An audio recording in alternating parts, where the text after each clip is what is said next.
السلام علیکم ناظرین، میں ہوں ضیاء الرحمن اور آپ دیکھ رہے ہیں ہمارا یوٹیوب چینل قصص الانبیاء۔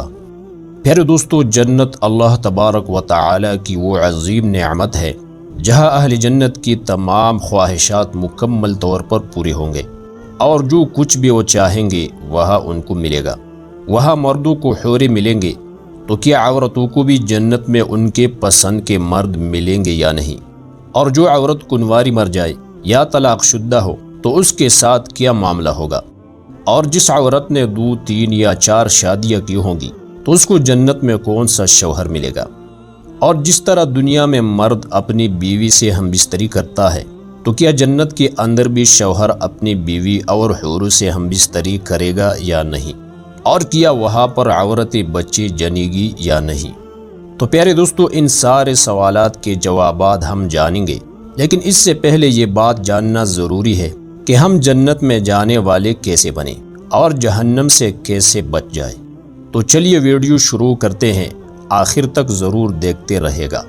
پیارے دوستو، اللہ تبارک و تعالی نے انسانوں کو دنیا میں صرف اور صرف اپنی ہی بندگی کے لیے پیدا فرمائے ہے، تاکہ وہ خالص اللہ تعالی ہی کی عبادت کرے اور اللہ تعالی کے احکامات کو مانے، کفر و شرک سے دور رہے اور ہر قسم کی نافرمانیوں سے بچتے رہے۔ پیارے دوستو، اللہ تبارک و تعالی نے انسان کو جنت اور جہنم دونوں کے راستے بالکل واضح کر دیے ہیں۔ اب جو چاہے مومن بن کی زندگی گزارے اور جو چاہے کفر و شرک کے اندھیروں میں رہے۔ پیارے دوستو، انسانوں کی زندگی دنیا میں چونکہ امتحان کی ہے، اس لیے اللہ تبارک و تعالی نے ان کا امتحان لینے کے لیے ان کے اوپر شیطان کو مسلط کیا ہے، جو انسان کی رگوں میں خون کی طرح چلتا ہے، اور وہ انسان کو اللہ تعالی کی عبادت سے روکنے اور اسی اللہ کا باغی بنانے کی بھرپور کوشش کرتا رہتا ہے، جس کے وسوسے میں آ کر بہت سارے بندے کفر و شرک میں مبتلا ہو کر ہمیشہ کے لیے جہنم کے مستحق بن جاتے ہیں، جبکہ کچھ اللہ تعالی کے وہ نیک اور مخلص بندے ہوتے ہیں جو شیطان کے وسوسوں سے اپنے آپ کو بچانے اور کفر و شرک اور ہر قسم کی نافرمانیوں سے اپنے آپ کو بچانے کی کوشش کرتے رہتے ہیں۔ جو لوگ کفر و شرک کی حالت میں دنیا سے چلے جاتے ہیں، ان کا ٹھکانہ جہنم ہے اور وہ ہمیشہ کے لیے اس میں رہیں گے۔ وہاں ان کا کھانا زقوم اور خون اور پیپ ہی ہوگا، اور پینے کے لیے کھولتا ہوا پانی دیا جائے گا۔ ان کے عذاب میں اضافہ ہوتا جائے گا۔ اللہ تعالی جہنم سے ہم سب کی حفاظت فرمائے۔ اور جو اللہ کے نیک مومن بندے ہیں، ان کے لیے اللہ تبارک و تعالی نے جنت جیسا عظیم نعمت تیار کر رکھا ہے، جہاں مومن کی ہر خواہش پوری ہوگی، جو چاہے گا ملے گا۔ کھانے کے لیے ہر قسم کے پھل، میوے اور پرندوں کی گوشت، پینے کے لیے پانی کی، دودھ کے، شراب کی اور شہد کے نہریں ہوں گے، اور وہ جنت میں ہمیشہ ہمیشہ رہیں گے۔ وہاں نہ بیماری آئے گی، نہ ضعف، نہ بڑھاپا اور نہ ہی موت آئے گی، بلکہ وہاں کی صحت اور جوانی اور زندگی ہمیشہ کے لیے ہے، اور ابد الآباد کے لیے اللہ تعالی کی رضا مل جائے گی۔ اس کے بعد اللہ تعالی کبھی بھی ناراض نہیں ہوگا۔ ایک اور نعمت جو اہل جنت کو ملے گی، وہ جنت کے پاک حوری ہے، جو ان کو ہم بستری کی لذت کے لیے ملے گی، جو جنتی کی شہوانی تسکین کا ذریعہ ہے۔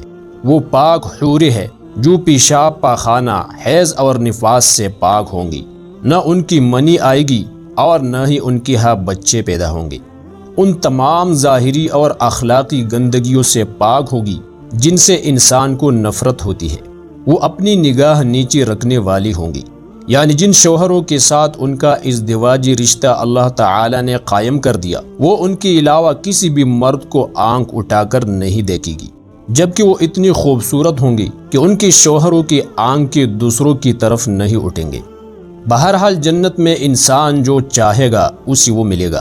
اگر اولاد کی خواہش ہوگی تو اولاد بھی ہو جائے گی، لیکن دنیاوی اولاد کی طرح ان کا حکم نہیں ہوگا۔ ترمذی میں ایک حدیث ہے کہ نبی کریم صلی اللہ علیہ وسلم نے فرمایا، اگر بالفرض کوئی مسلمان جنت میں اولاد کا خواہش مند ہوگا تو اس کی خواہش اس طرح پوری کی جائے گی کہ بچے کا حمل قرار پانا، اس کا پیدا ہونا اور اس کا انتہائی عمر تک پہنچنا سب کچھ ایک ساعت میں عمل پذیر ہو جائے گا۔ اب سوال یہ ہے کہ مرد کو تو جنت میں حوری ملے گی، عورت کو کیا ملے گا؟ تو جو مسلمان عورت دنیا میں جس مرد کی نکاح میں ہے تو جنت میں بھی وہ اپنے شوہر ہی کو ملے گی، اور جو عورت بغیر نکاح کی دنیا سے چلی گئی ہے تو اس کو اختیار دیا جائے گا کہ وہ کسی جنتی مرد سے نکاح کر لے، اور اگر وہ موجودہ لوگوں میں سے کسی کو بھی پسند نہ کرے تو اللہ تعالیٰ اس کے لیے ایک جنتی مرد پیدا فرمائیں گے جو اس کے ساتھ نکاح کرے گا۔ اور کتابوں میں یہ بھی لکھا ہے کہ کنواری اور طلاق شدہ عورتوں کو جنت میں اختیار دیا جائے گا کہ جس مرد کو چاہے پسند کر لے۔ اگر کسی کو بھی پسند نہ کرے تو اللہ تعالیٰ ان کے لیے ایک مرد حور پیدا فرمائیں گے جو اس کے ساتھ نکاح کرے گا۔ اور جس عورت نے 2، 3 یا 4 شادیاں کی ہو تو اس کے بارے میں 2 قول ہے۔ ایک قول یہ ہے کہ وہ عورت آخری شوہر کو ملے گی، جبکہ دوسرا قول یہ ہے کہ وہ جس شوہر کے پاس رہنا چاہے اس کو اختیار ہوگا۔ پیارے دوستو، اگر ویڈیو پسند آئی ہے تو ویڈیو کو لائک، شیئر اور کمنٹ میں اپنے رائے کا اظہار ضرور کیجیے گا، اور اگر آپ اس قسم کی مزید ویڈیوز دیکھنا پسند کرتے ہیں تو ہمارے چینل قصص الانبیاء کو سبسکرائب کریں۔